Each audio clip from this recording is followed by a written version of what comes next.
Bom, essa é a fase mais trabalhosa para o escritório, tá? Para o cliente, nada. Se você fez todas as etapas anteriores, você não vai precisar fazer mais nada. Tá tudo bem. É só esperar, porque realmente essa fase ela é um pouquinho mais longa, porque a demanda da gente fazer muitos desenhos técnicos. Então, a gente vai pegar aquela parte lá do anteprojeto, onde todos os detalhezinhos foram desenvolvidos e pensados, né, de acordo com o que você espera da sua casa, e agora a gente precisa transformar isso tecnicamente para que a gente consiga executar tudo do jeito que você quis lá no final, tá? Então, assim, essa fase basicamente é pensar em todos os aspectos da construção para levar ao resultado final, tá? O que significa isso? Que a gente vai pensar todos os pontos de tomada possíveis e que devem estar executados para que depois você não tenha problemas de falta de tomada, por exemplo, para executar alguma coisa que você queira ou para ligar um aparelho doméstico que você precise. E é uma fase de atenção, né?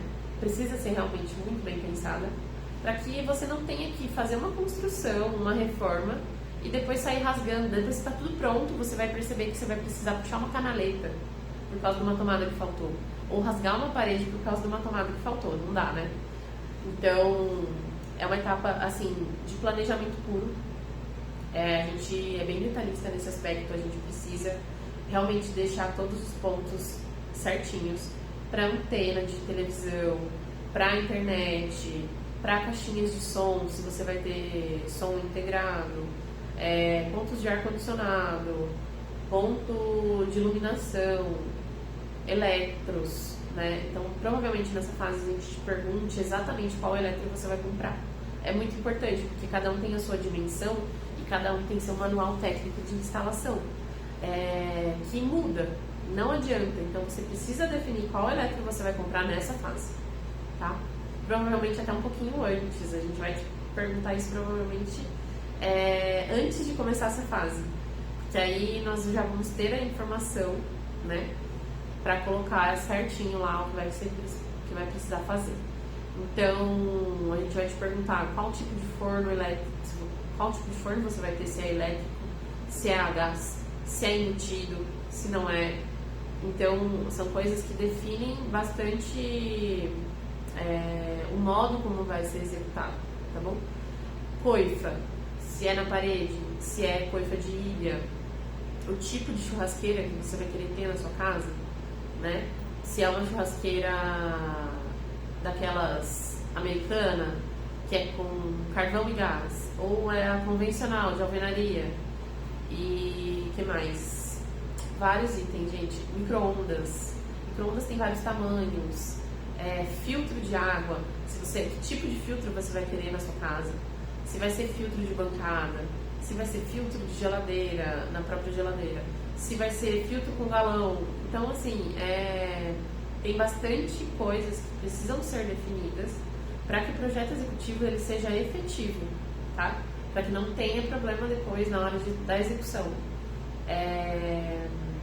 O que mais? O tipo de revestimento, se você vai querer nichos, por exemplo, nichos embutidos em alvenaria, aquele que é esculpido na parede.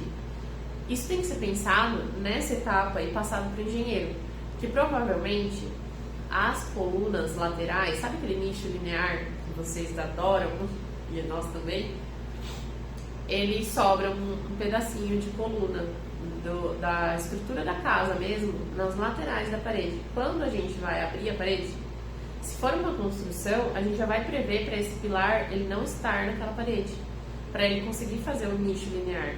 Se não, se for uma construção que já existe, por exemplo, muito provavelmente você não vai conseguir fazer o nicho de fora a fora da parede. Ele vai ter que parar um pouquinho antes e vai dar um recortezinho, sabe? Vou tentar deixar uma imagem aqui em algum lugar para vocês entenderem o que eu estou falando. Mas, assim, são coisas que precisam ser pensadas, porque elas podem impactar de forma negativa no resultado que você espera, tá? Então, tudo tem que ser pensado. E também, por exemplo, escoamento de água pluvial. Isso tem que ser já pensado em deixar dentro das paredes, para depois você não ficar vendo muitos canos, né? Já pensar em ele saindo direto no chão, para não precisar ficar água correndo no quintal, já tubulado, sabe? São pequenos detalhes, mas que fazem muita diferença no resultado. Então a gente sempre procura ficar bem atenta a esses itens, tá? O tipo de revestimento que você vai utilizar, você tem que definir nessa fase. Você vai comprar um porcelanato de 80 por 80, 90 por 90, imitando madeira 20 por 1,20, porque a gente vai soltar paginações da forma de assentamento disso que vai para a obra na mão do pedreiro. Então a gente precisa de tudo isso definido aqui. Provavelmente você faça algumas compras nessa etapa, tá? Ou pelo menos que especifique aquilo e ache produtos parecidíssimos ou na mesma metragem disso na hora da execução, tá? Então, realmente é para estar tudo definido aqui. A cor se vai de bancadas de granito, se vai ser silestone, se vai ser pia esculpida em porcelanato, cuba esculpida em porcelanato. Então, são itens que são definidos lá no anteprojeto que impactam nessa fase de projeto executivo. A gente faz desenho de absolutamente tudo que for ser executado no tua obra, tá bom?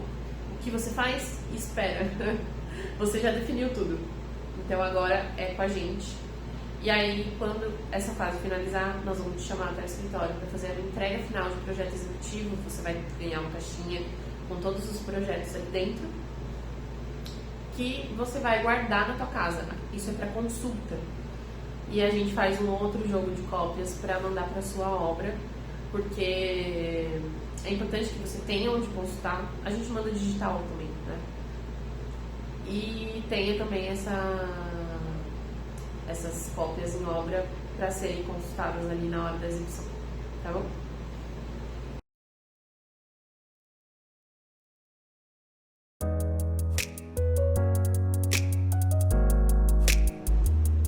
Bom, eu acho que a gente já falou de anteprojetos, de projetos de interiores, da fase gostosa. E aí agora nós vamos falar de projeto legal. O que é isso? Na verdade, é toda a parte burocrática que você precisa fazer e ter para poder deixar a sua casa dentro da legislação, das normas da sua cidade, tá? Então, aqui em Marília, por exemplo, nós temos um sistema da prefeitura que é online. Hoje nós fazemos todo esse processo online. Então, não é uma fase preocupante para o cliente, para você. É uma fase trabalhosa e burocrática para a gente, tá? Onde a gente vai gerar os projetos necessários para aprovar no setor aqui da prefeitura da cidade. E aí eles vão pedir algumas coisas técnicas pra gente que tem que ter nesse projeto, que é a planta baixa, a planta de cobertura, os cortes dessa construção técnicos, mostrando, geralmente eles pedem para passar 2 ou 3 cortes, né, longitudinal e transversal. É como se você passasse um fio pelo meio da sua obra e você olhasse. Então, é um desenho realmente difícil das pessoas entenderem normalmente. É mais técnico mesmo, que é mais para a pessoa que já está no ramo, né, da construção. E é também o que a gente faz basicamente para a obra, onde o responsável técnico por executar aquilo vai entender. Talvez seja um pouco difícil de visualizar para quem não é do meio, tá? Mas é uma parte que realmente você não precisa se preocupar muito, né? Que é uma parte profissional, essa parte que a gente tem que passar segurança para vocês de saber que vai estar sendo feito tudo certinho, tá? Então, nós vamos fazer essa documentação memorial descritivo, onde a gente descreve tudo que vai estar lá na tua casa, o que modo vai ser feito, que bloco vai ser utilizado, que tipo de fundação, que tipo de laje, que tipo de telhado, se a elétrica está de acordo com a norma, se a hidráulica está de acordo com a norma, tudo isso vai ser descrito, vai ser gerado uma RRT, que é uma responsabilidade técnica, né, sobre o projeto. E isso quer dizer o quê? Quer dizer que eu sou responsável por aquele projeto, tá? Então, nessa fase, geralmente, a gente tem o auxílio também de um profissional engenheiro, que vai emitir uma ART, que são órgãos diferentes para arquitetura e engenharia. E aí ele fica responsável, provavelmente, pela execução da tua obra, e nós, a arquitetura, ficamos responsáveis pelo projeto arquitetônico, tá bom? Então são duas, geralmente, que as prefeituras pedem, um responsável por execução e o outro responsável pelo projeto. E aí a gente pega a escritura, anexa tudo isso com um requerimento que você vai precisar assinar, e toda essa documentação você vai precisar assinar. Então a gente vai fazer um compilado de assinatura de tudo, e depois a gente digitaliza e envia eletronicamente. E aí nós vamos precisar aguardar o processo de avaliação dessa obra para ver se está tudo certinho. Normalmente, às vezes, né, eles voltam pedindo algum documento a mais ou pedindo alguma informação a mais, e aí é feito esse anexo que eles solicitaram, né, a gente anexa e volta aprovado, tá bom? Tem taxas nessa etapa que você vai precisar recolher para aprovar sobre a análise da prefeitura. Então, é uma taxa que é estabelecida por eles, ela muda anualmente, ela tem alguns reajustes anuais, mas que vem em forma de boleto. Quando vem, a gente repassa para que seja recolhida, precisamos do comprovante, a gente anexa o comprovante de pagamento e o processo volta a correr, e eles vão emitir um alvará. O que é um alvará? É uma autorização que sua obra, dizendo que sua obra está regular, que ela pode acontecer, tá bom? Então, o alvará quer dizer que sua obra está aprovada. E aí, esse alvará deve ser fixado lá na construção, no container, em algum lugar, para se houver uma fiscalização, você mostrar que a tua obra está regular, tá bom? Então, é uma fasezinha mais burocrática, mas que precisa de bastante atenção. E a próxima é projeto executivo.